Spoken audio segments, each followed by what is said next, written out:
तो दोस्तों आज की वीडियो हम लोग देखेंगे इंडिजिन मेन बोर्ड आईपीओ के बारे में। तो चलिए हम लोग सबसे पहले देख लेते हैं कि इस वीडियो में हम लोग कौन कौन से टॉपिक को डिस्कस करने वाले हैं। तो सबसे पहले हम लोग देखेंगे इस आईपीओ के जीएमपी के बारे में, ताकि आपको अपने लिस्टिंग गेन के बारे में पता चल सके। दूसरे नंबर पे जानेंगे इस कंपनी के बारे में कि ये कंपनी जनरली काम क्या करती है और इसका रेवेन्यू का मुख्य सोर्स क्या है।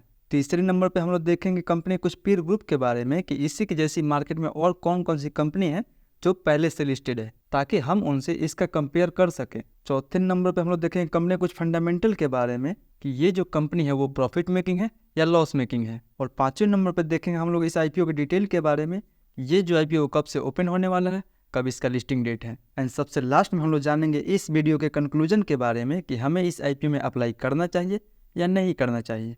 अगर अप्लाई करना चाहिए तो लिस्टिंग गेन के हिसाब से करना चाहिए या लॉन्ग टर्म के हिसाब से करना चाहिए। तो कृपया वीडियो के अंत तक जरूर बने रहें, क्योंकि अगर आप इस आईपीओ में पैसा लगाना चाहते हैं तो इस कंपनी के बारे में समझना आपके लिए काफ़ी ज़रूरी हो जाता है, क्योंकि आप एक आईपीओ में नहीं एक कंपनी में पैसा लगा रहे हैं।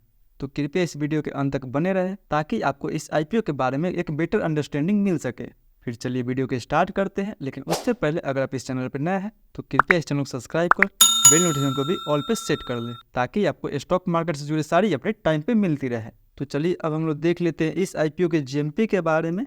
तो मार्केट में अभी इस आईपीओ का जीएमपी लगभग 55 से 60% के आसपास चल रहा है। अगर 60% के हिसाब से भी देखें तो पर शेयर पे 248 रुपये का प्रॉफिट बता रहा है।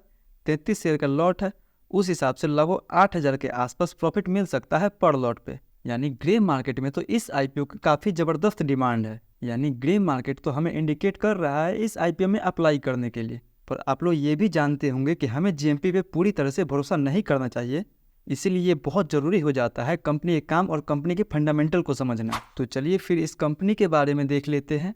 तो देखिए ये कंपनी 1998 में इनकॉर्पोरेट हुई थी। वहीं अब बात करते हैं कि ये कंपनी करती क्या है। तो ये कंपनी लाइफ साइंस इंडस्ट्री को डिजिटल सर्विस प्रोवाइड करती है।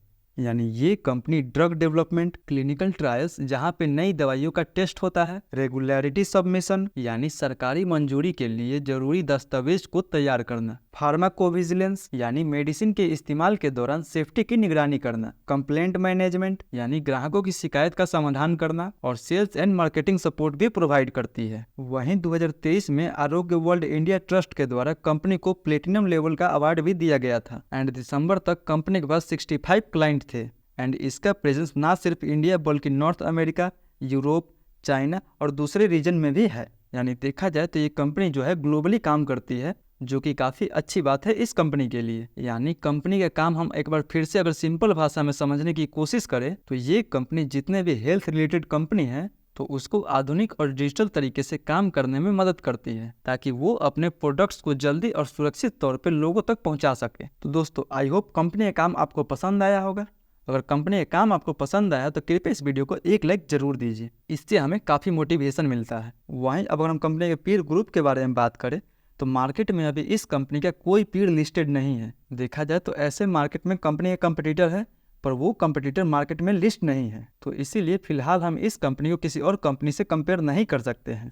वहीं अब अगर हम कंपनी के कुछ फंडामेंटल के बारे में देखें तो कंपनी का revenue year on year basis पे तो अच्छा ग्रो हो रहा है। प्रॉफिट के मामले में भी company year on year basis पे अच्छा ग्रो कर रही है। एंड उम्मीद है कि अभी फाइनेंशियल ईयर 24 के लास्ट क्वार्टर तक कंपनी का प्रॉफिट 300 करोड़ के ऊपर जाएगा। यानी प्रॉफिट के मामले में तो कंपनी जबरदस्त है। वहीं company year on year basis पे अच्छा खासा अपने पास रिजर्व भी मौजूद रखी है, जो कंपनी के लिए काफ़ी अच्छी बात है। वहीं रिजर्व की तुलना में अगर कंपनी का उधारी देखा जाए तो रिजर्व की तुलना में कंपनी के पास बहुत ही कम उधारी है, लगभग 400 करोड़ के आसपास। यानी कंपनी के पास लगभग 1300 करोड़ के आसपास रिजर्व मौजूद है और 400 करोड़ के आसपास उधारी मौजूद है। मतलब देखा जाए तो इसका डेब्ट टू इक्विटी 0.3 का निकल के आ रहा है, जो कि काफ़ी कम है इस कंपनी के अनुसार, क्योंकि इस कंपनी का मार्केट कैप लगभग 11,000 करोड़ के आसपास है। तो फंडामेंटल वाइज तो ये कंपनी काफ़ी ज़बरदस्त नज़र आ रही है।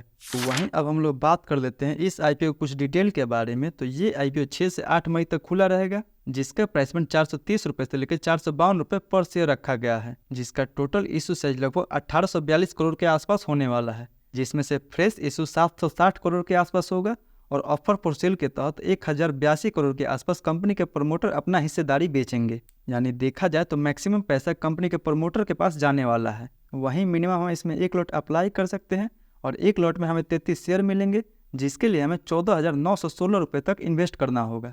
वहीं रिटेल के लिए इसमें 35% का कोटा भी रखा गया है, जो कि काफ़ी अच्छी बात है रिटेल के लिए, क्योंकि इसमें रिटेल के लिए मैक्सिमम कोटा रखा गया है। वहीं इसका अलॉटमेंट लिंक्डइन टाइम के वेबसाइट पे 9 मई को देखने को मिल जाएगा एंड इसका लिस्टिंग भी हमें 13 मई को देखने को मिल जाएगा। तो दोस्तों ये तो था इस आईपीओ के डिटेल के बारे में। एंड चलिए अब हम लोग जान लेते हैं इस आईपीओ कंक्लूजन के बारे में कि हमें इस आईपीओ में अप्लाई करना चाहिए या नहीं करना चाहिए। अप्लाई अगर करना चाहिए तो लिस्टिंग गेन के हिसाब से करना चाहिए या लॉन्ग टर्म के हिसाब से करना चाहिए। तो सबसे पहले हम लोग बात कर लेते हैं कि लिस्टिंग गेन के लिए हमें इसमें अप्लाई करना चाहिए या नहीं करना चाहिए। तो देखिए जैसे इसका ग्रे मार्केट में 55 से 60% का डिमांड है, तो इसमें तो हमें बेशक अप्लाई करना चाहिए। मतलब लिस्टिंग गेन के लिए तो ये आईपीओ सही है, पर लॉन्ग टर्म का क्या हमें इस आईपीओ में लॉन्ग टर्म के लिए इन्वेस्ट करना चाहिए या नहीं करना चाहिए। तो दोस्तों लॉन्ग टर्म में भी हमें इस आईपीओ में जरूर इन्वेस्ट करना चाहिए, क्योंकि इस कंपनी का सेक्टर थोड़ा यूनिक है एंड लाइफ साइंस इंडस्ट्री वाला सेक्टर तो हमेशा डिमांडिंग में रहने वाला है। सो कंपनी का सेक्टर एंड कंपनी का फंडामेंटल काफ़ी अच्छा है, तो इसमें हमें लॉन्ग टर्म के लिए भी जरूर इन्वेस्ट करना चाहिए।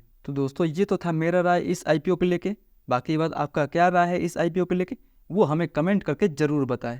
एंड अगर आपको इसका डे टू डे जीएमपी चाहिए तो उसके लिए आप हमारे टेलीग्राम चैनल से जुड़ सकते हैं, जिसका लिंक डिस्क्रिप्शन बॉक्स में दिया गया है। फिर मिलते हैं अगले वीडियो में, तब तक के लिए धन्यवाद।